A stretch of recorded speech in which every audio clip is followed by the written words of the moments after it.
There are too many misconceptions about life insurance that it's no surprise only a small segment of the Philippine population is protected with life insurance.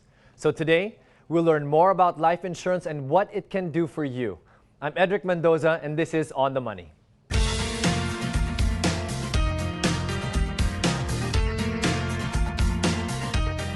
Joining us in this episode is Mylene Lopa, Chief Marketing Officer at Sun Life Financial Philippines. Hi, Mylene. Hi, Edric. Welcome. Thank you. Let's talk about life insurance. Sure.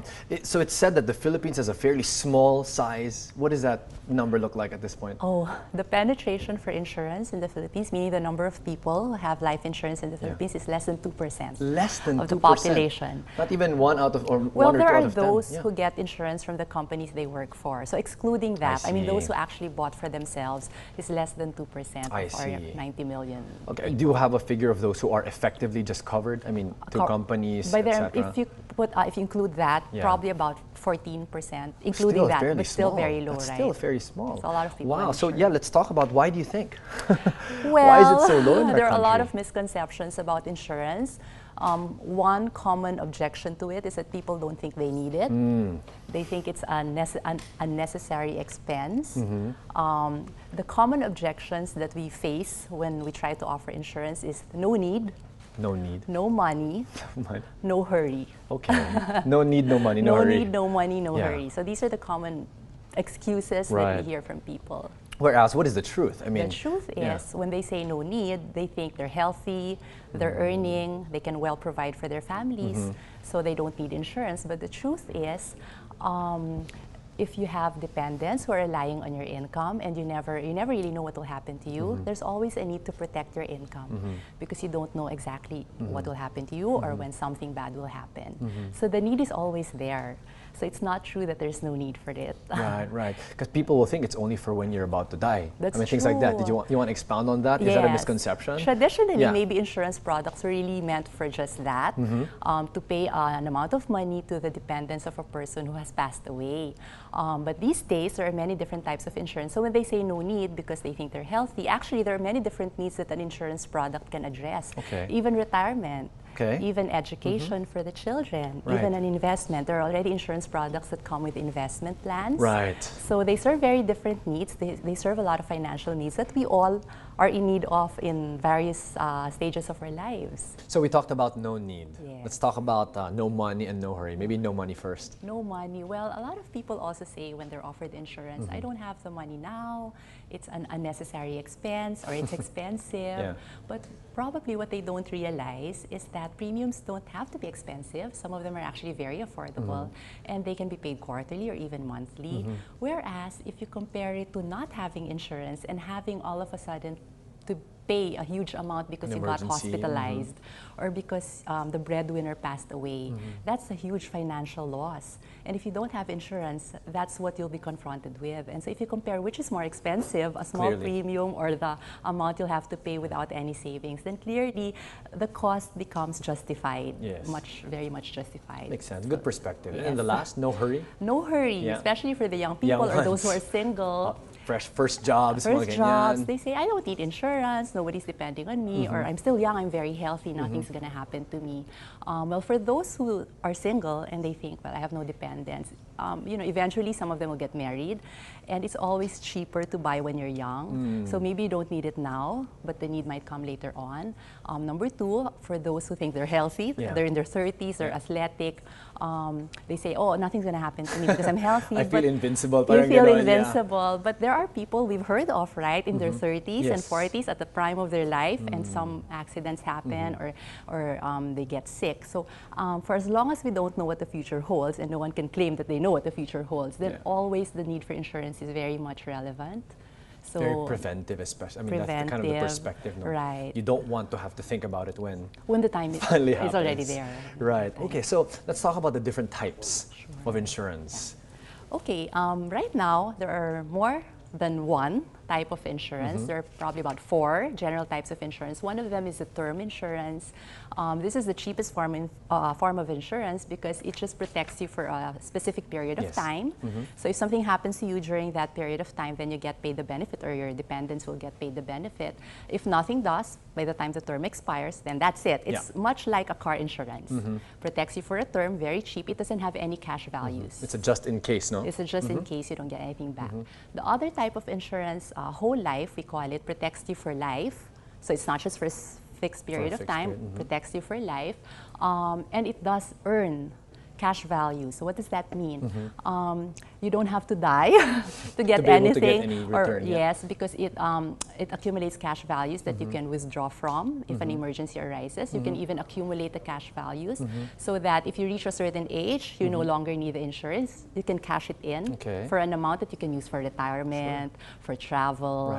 So it's like a double. It's like a savings and an insurance at the same time. And then the premiums are paid all throughout the there life, are also for variations. You can pay it for life. You can choose to pay it for a limited time. There are companies that offer 10 years to pay, 5 years to pay, and these days even one single pay, and you're covered for life. Okay, that's whole. That's whole life. Excellent. The other type is an endowment. This is like a cross between a whole life and a term, because an endowment product has a fixed term, but it earns cash values. I see. So unlike the term insurance, which is purely it's protection, done when the term is over. Yes, this one has cash value. So at the end of the term of an endowment, let's say 20 years, you're covered for 20 years. At the end of the 20th year, you get something back.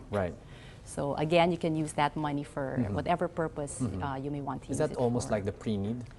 A little bit, yes, Similar. because it helps you fund for things like education, for a retirement. set period, you're guaranteed, yes, no? Okay. Right. Excellent. And then the last one is the VUL, we call it, or the Variable Universal Life. It comes with an investment component. So it's both an insurance that protects you and your loved ones if something were to happen to you. At the same time, you get to invest part of it in a fund of your choice. I see. And there are stocks, there are bonds. And this particular type of insurance has the potential to earn sometimes even more than what your money would earn in banks and in other investment Which is always good, of course. Of course, yeah. So you beat inflation at the same time. And you're protected back. Yes, and the earning power is much greater. The premiums for the VUL, how do they last for the length of? It's also flexible. There are VUL products that are one-time pay. There are VUL products that are 5 years to pay, 10 years to pay, or whole life. And I did not ask that earlier, but for endowment, it's the same also. There are different terms, different paying periods as well. Okay, excellent. So, given those 4 types, which would you recommend for different types of personalities or life stages? Yeah, I think a lot of factors have to be considered. It's always best, really, I just want to advise people also to seek advice from trained financial planners or financial advisors, because the type of insurance that would suit a person will depend on their circumstances, a lot of factors, their stage in life, their needs, and also their budget. So, but just to give you maybe like a kind of general thing. Like term, if your need is short, like for example, you borrowed money from a bank, there's a fixed term to that, right? Like maybe 5 years to pay. It might be good to get a term insurance, because then for the time that you're paying the loan, you're covered, so that if something were to happen to you, the bank won't have to run run for money from your family. You'll have that insurance to take care of your loan, and it's fixed. You know exactly. There are a number of loans that actually have that built in. Some banks actually require it even.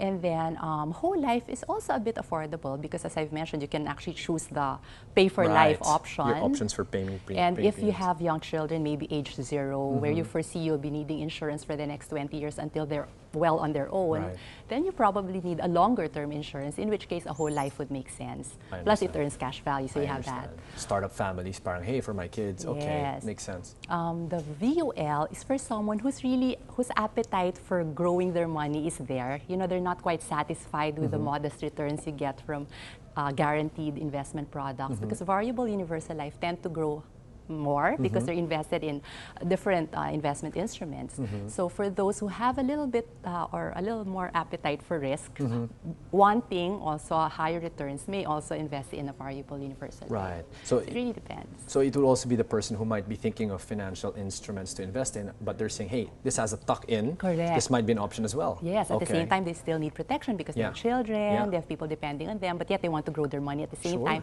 It's like a 2-in-1 product. Okay, those are the ones that I was interested in actually when I was Yes. looking. Let's talk about miscellaneous questions. Like people will say, hey, you know what? Isn't the insurance of my company good enough?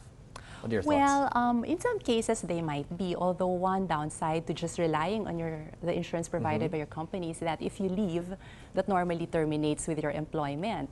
So if you have people or children or other people depending on you, depending on your income, it would be good to have your own insurance so that even if you were to resign from that company, your insurance is still there. Because if you don't have any other insurance aside from that, once you resign or if you're let go by that company, then you lose your insurance cover. Okay. What about questions that people have, such as, let's say even for the term, if I don't get the benefit for the period and I paid, what happens? I mean, is that a waste? I mean, I'm sure that's a common question that you encounter. Well, yes, some think of it that way, that if I don't get sick or if I don't die, Sayang, I just diba? wasted my money. But really not, because if you really think about it, since you really never know what will happen, during that time that you were covered, you have that peace of mind.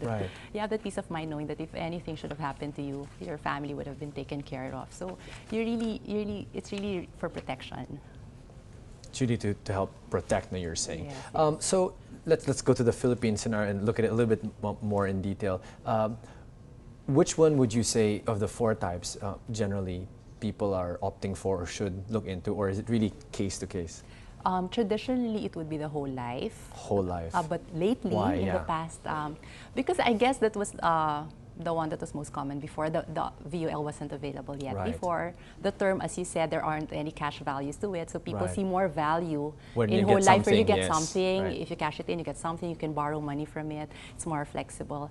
The variable universal life in the last maybe 4 or even more last years has really grown in popularity just because of the investment component. The potential to grow is higher there. So if we were to summarize like the action step for Filipinos, the 98%, what would it take for them? I mean, after hearing all this, well, hopefully this show will help. We're hoping, that the show will help open their minds that really there's a need. I mean, for as long as you have people in your lives whom you love, whom you take care of, there will always be a need for insurance. And that it doesn't have to be expensive. And it's a very responsible move to have one because it really makes sure that the people around you will continue to live the same quality of life you are providing them now. So. I like that, the quality of life especially. We'll have more questions for you from our viewers next. But right now we have to take a short break. Stay with us on The Money. We'll be right back.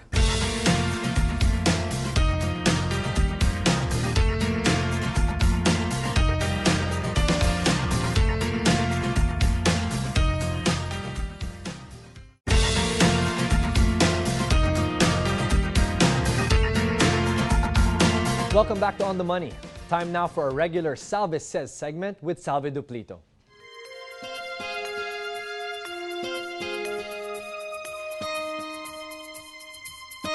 There's a hot debate that has been going on for decades about the benefits of buying term insurance versus whole life insurance. What's all the commotion about, you ask? Let me run you through the jargon. Term insurance is pure protection. You pay an amount, company makes sure that in the event of your death, the people you leave behind don't starve. But it's like auto insurance. You forget to pay, you're not covered. You renew every year.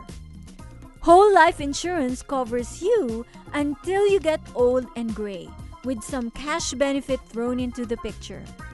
Don't get confused by all the complicated numbers. The only thing that you need to remember is that whole life insurance is a lot more expensive than term insurance when you're young. So what does Salve Says recommend? This is a well-kept secret by industry insiders.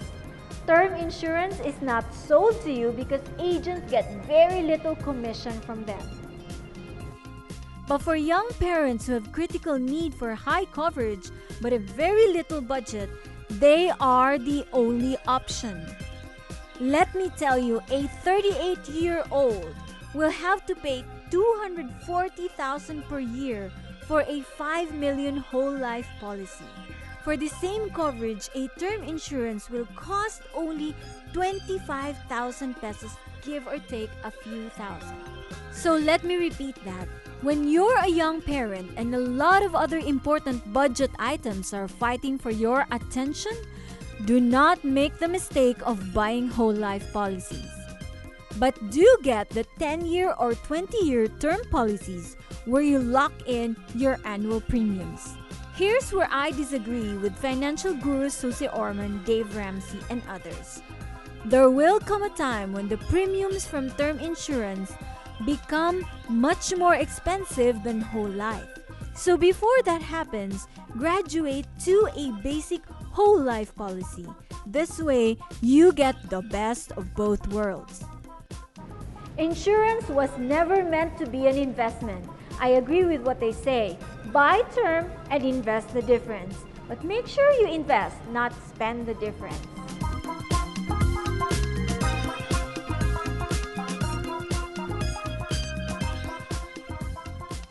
Still with us is Mylene Lopa, Chief Marketing Officer at Sun Life Financial Philippines, who will now answer some of the questions you sent to us via email, Twitter, and Facebook.